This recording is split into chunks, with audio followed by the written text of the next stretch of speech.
I'm Sandra, and I'm just the professional your small business was looking for. But you didn't hire me because you didn't use LinkedIn Jobs. LinkedIn has professionals you can't find anywhere else, including those who aren't actively looking for a new job, but might be open to the perfect role, like me.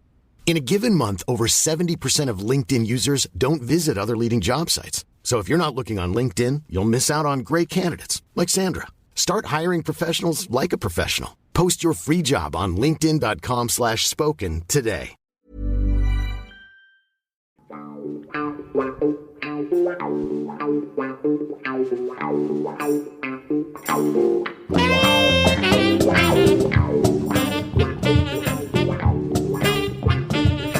All right, mate. How you doing, Al? Welcome all to My Life, Pain and Glory with the Governor, Alan Hudson, as we bring to life the daily writings of one of the greatest football players that the world has ever seen, Mr. Alan Hudson. Real stars are rare, aren't they? Well, they are. They're going to be even rarer over the next few weeks. But yeah, they are. They are. We're getting. You know, it's so great that they put that show on Diego Maradona the other day to remind us, you know, what the game was like. You know, and the incredible amount of talent that he had, and the kind of passion that was in the game at that time, and we don't seem to have that now. No, but the people that watch the game as well, you know, seem to be of a certain type. The amount of people that attach themselves to the game of football to make themselves seem more important than what they actually are. And you've had one or two situations there at Chelsea at Stamford Bridge where, you know, a comedian was giving it a little bit large, wasn't he? And an antiques dealer as well. Well, he's. I mean, you better rephrase that, because I don't think he's. An unfunny comedian. I don't find him as particularly funny whatsoever. I don't think he's funny on television. I don't think he's funny in real life. Yes. You know, the game revolves around. You know, if you look at football, I look forward to a day at Stamford Bridge one day, and I was with my wife not long, and you know, it was nice. It was a pleasant summer's day, and our Chelsea team were invited, so I loved seeing my old players from 1970, the Marvin Hintons and the John Dempseys and Tommy Baldwins. I love them people. Johnny Boyle, I love them. I call them my unsung heroes, and they will never get the credit. And they're all there this day, and we're all there, and so it's a real fun day. And you know, it's a couple of them are still Chelsea supporters, but obviously not me. But I loved the day out, and I was sitting there. My wife was sitting next to me, looked $1 million, and I thought that's good, because she can enjoy a nice day out, see what we like about the game. This is why we come, and. But sitting behind me, Don Howe and George Graham couldn't be no more successful than them two at Arsenal. George had won the double as a player and as a manager, and I knew him as a kid at Chelsea and still know him very well. Don Howe I couldn't have more respect for. They were having a big discussion about football, no doubt, behind me, and I'm enjoying the day on my own. And anyway... some things happened, and this fella jumps up in front of me, and I recognised him, and then I did it, because I'm a big fan. I am a big fan of Frank Skinner. Yeah, same here. Yeah, I think Frank. I wanted to do a show with Frank Skinner. If someone could have sorted it out, I would love to do, because he's, especially we get on the Jeff Astle and Peter Osgood subjects. We could have a right head to head on that one. Yep. But then all of a sudden, this fella jumped up and started screaming and shouting. But he wasn't just shouting onto the field. He was turning round and making sure that the whole ground see his face, you know, one of them. And it was his sidekick, David Baddiel. And I just looked at my wife and I went, what's all that about, kind of thing? You know, she wasn't very impressed, because she didn't like him on telly either. And it happened once, and then it happened again. And I turned around to George and Don and sitting there, and they just flicked their eyes at me as much to say, what can you do, you know? And I just politely tapped him on the shoulder, and I said, "Excuse me." I said, "We're trying to watch the game. We can't all be jumping up and down, you know." And I've got a lady with me. You know, we're trying to watch the game, mate. And he said, "Show a bit of passion." I said, "You show a bit of passion in your seat, and keep your ass on your seat. Otherwise, next time you get up," I said, "You know, you're not far from the front. You'll go over the front." You know, because I could easily fall, you know, jump up and fall and knock you, and you're over the top. It was just so rude, you know. It was all about him going to football and being seen at the football grounds, which really leaves a really bad taste in people's mouth. I don't know if he understands, because he's supposed to be been to college and be very bright and this. I've heard him talk on television. He talks as if he should have been a politician. No, that all that stuff don't wash with me, mate. I just don't like it. You know, you're going to watch a football match, sit down and watch it and all that. I mean, if that was my kid done it, I would tell him off. It's not even children do that. And I suppose if you do want to go and make a bit of a song and a dance at a game of football, why don't you go and sit in the shed with the regular, like, Chelsea fans that do want to make a song and a dance and literally do sing and dance while they're watching Chelsea. But in them streets there, it's different, isn't it? Well, I think he'd have been better off going down to, if he is that good or whatever it is, ask the management or ask the people that run the club if he can go on at half time and do 10 minutes for a little act on their song. And David Bedell's here today, 10 minutes, you know, and everyone went, "Oh, fantastic," you know. Everybody went in the bar and not come out. So it was no, they go for all the wrong reasons. And then someone showed me a magazine or program a few weeks later and said that he badmouthed me, saying, I suppose it was along the lines, he's probably a bitter ex-footballer, you know, something like that. But I wasn't bitter at all. I just don't appreciate people like him. That line is often brung out, isn't it? Bitter players, ex-players, bitter players, talking about the past, bitter. No, they're ex-players, they're former players, passing an opinion about the game, and in your case, passing an opinion on the behaviour of an upstart that wanted people to recognise him and see that he was here supporting Chelsea. McShane, he was another one, Morning Lovejoy. He caused a bit of a stir as well, didn't he? Yeah, he wanted to turn heads, you know. It was... I didn't realise at that time he was a Manchester United supporter, because I think that was Jose Mourinho's first match against Manchester United, and they won 1-0. And I was just a guest to somebody. I was sitting along, and next thing I know, he's got quite a voice. You can I've seen his show on telly. That's not really that good, you know. Yeah. But and then I just thought, oh, here we go again, another one.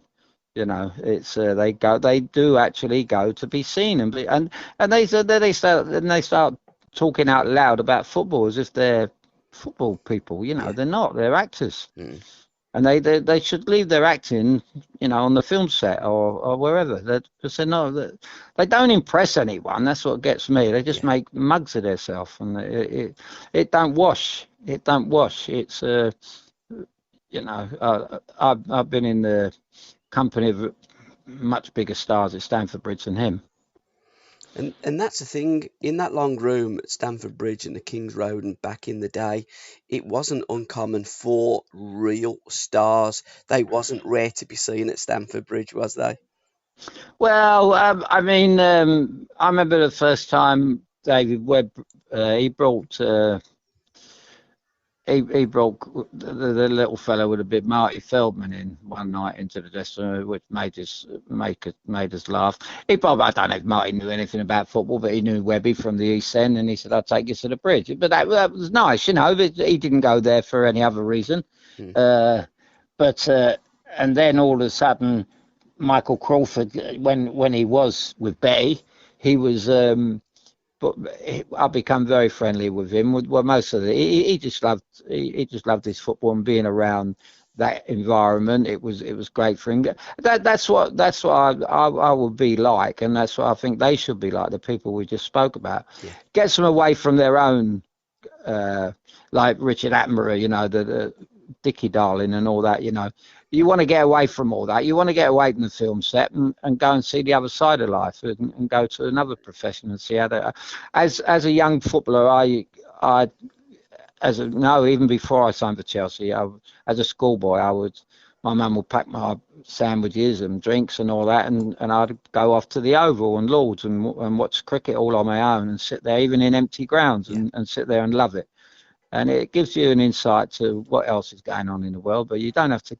I wouldn't dream of going into somewhere and just jumping up and down. You imagine there being at a Frank Sinatra concert or something, and then halfway through a song you jump up in your seat and say, "Fantastic, Frank, fantastic," and then turn around to all the people and say, "Who is this here? Look, what a total fool he's making himself," and that's what they do. Michael was an absolute gentleman. I've seen them all there, from John, all the Rodney Bewes was a good friend, and Richard O'Sullivan, and the kind of the likely lads and them people. But they loved Chelsea. They loved going. They loved. Don't get me wrong. They did like going there. They liked the scene because it was the King's Road scene at that time. The place to be seen was in our long bar in the East Stand, and that was where they'd all be seen. But they wouldn't make a song and dance of it. They just go there to enjoy it. Another person that didn't make a song and dance, sitting next to Peter Osgood, when I think Oz has scored his 100th goal, was Steve McQueen. Yeah, I don't know why Steve McQueen was there. He was there. He probably wanted to bomb the place or something because he was a hellraiser. I'm a great fan of Steve McQueen, and if Ozzy thought he was better actor than Steve McQueen as well, and he could get the women more than him, I don't think he could. But no, it's Ozzy let himself down with Raquel Welch when she came. He had a big chance to, instead of trying to impress the boys, he tried to impress Raquel, and he messed up. I said to him afterwards, I said, "What a fool you made of yourself there." He said, "Well, what did I do wrong?" I said, "Well, you showed you were from Windsor and not from Chelsea. I said, "You even blushed, Oz. What's all that about?" I said, "You don't usually blush when you're on aeroplanes with all these stewardesses, So, but that was all good, clean fun. Yeah. And there was. Until Bedell, I've seen many. I walked out one night and I'll never forget. The ground was empty, and I knew I'd met him a couple of times. But Seb Coe was there, and I walked out, and he was walking on one side of the tunnel, and I was walking outside the ground, and we looked over. I actually met him. Well, I told you about Danny Gillan, Phil Collins' man, and I met him in his club one day. And first time I met him, I come back from Seattle, and he's a nice man, And he was walking through, but, just didn't really take any notice of what was going on around him. And he just turned around to me, and he just looked over, and he went, "They don't make them like you anymore." And I said, "No, and they don't make them like you, mate." So I was in good company there. So, but they're when you see people like that in the ground, and they've enjoyed. They're exactly what I just said. They go there to get a different outlook on different things. He was one of the greatest athletes in the world, and just he's a big Chelsea supporter, but he doesn't go there to be seen. And another one that didn't go there to be seen was your mate Danny taking Phil Collins, because a great story, and a great story to finish on with the greatest English footballer probably that we've ever known, Bobby Moore. Well, yeah, It was a wonderful surprise. I've walked into two kind of backstage events when once it was in Victoria, and I went in. I was a big fan of. Well, I still am a big fan of Jack Jones, and I went to see him at the Victoria Odeon, and I walked backstage and seeing Jack with Bobby Moore, and he was very impressed with Bobby, and the next time. I walked backstage through Danny, just had the backstage passes, and we walked up, and it was near the thing where they put the champagne, where the champagne runs down the, and it was I wish if I'd have had a camera, it would have been the most wonderful photograph, because Phil Collins was looking up at Bobby but Bobby weren't much taller, but it was almost like a little kid, really in awe of Bobby. And Phil Collins, one of the greatest entertainers of all time, and he'd just been on stage and done another marvelous show. But I said to my pal, I said, don't go in there yet, just stand back and watch, him look at Bobby, and it was quite wonderful. The only man that's ever held the World Cup for this country, and the only thing when we talk about him, it makes you a bit sad, Yeah, it does. But he wasn't allowed in Stamford Bridge when Danny took him, was he? Because Batesy wouldn't even let him in. No, I got thrown out. I've been thrown out of Old Trafford by Sir Alex, but at least I got inside the. Phil was in the ground when it happened. Danny tried to get him into one of the the bars this particular night, because Phil had been hard at work all day. I wouldn't think Ken Bates has got any of Phil's music at home, and Danny knew Ken Bates through myself, and he just said, would you mind if we come and have a quiet drink in the corner? And he turned him away. He said, I don't care who you are, you're not coming in here. So that was Ken Bates. That shows how much love he had for people. And I think I said to someone on the show the other day that any man that can play for Chelsea or be involved with Chelsea Football Club and then go on to be involved with Leeds United, it really shows that they have no love for certain things, because that's a total no. You don't do that, Again, Al, another great example of upstarts and empty vessels making a lot of noise, and real stars being rare. Yeah. I think I'd like to know. I don't know. I might have seen Phil after that, but I wouldn't even brought it up. But when you think you would love to Phil Collins to come in, and Phil Collins was the kind of man that would come in and put on a show in your stadium and give it to all the local kids or something, or to build a football academy or something like that. He's that kind of chap, Yeah. And there he is being turned away by a farmer from Wigan, Says it all. Yeah. Says it all. Oddy, till next time, pal. All the very best. Love ya. Speak soon. Well done, Paul. Cheers, mate. Bye-bye.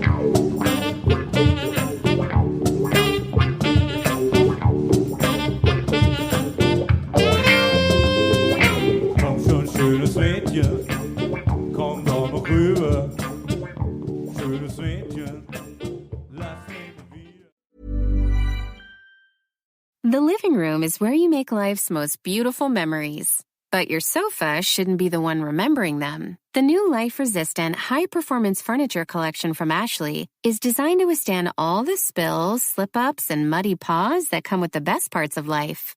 Ashley high-performance sofas and recliners are soft, on-trend, and easy to clean. Shop the high-performance furniture in-store or online at ashley.com. Ashley, for the love of home.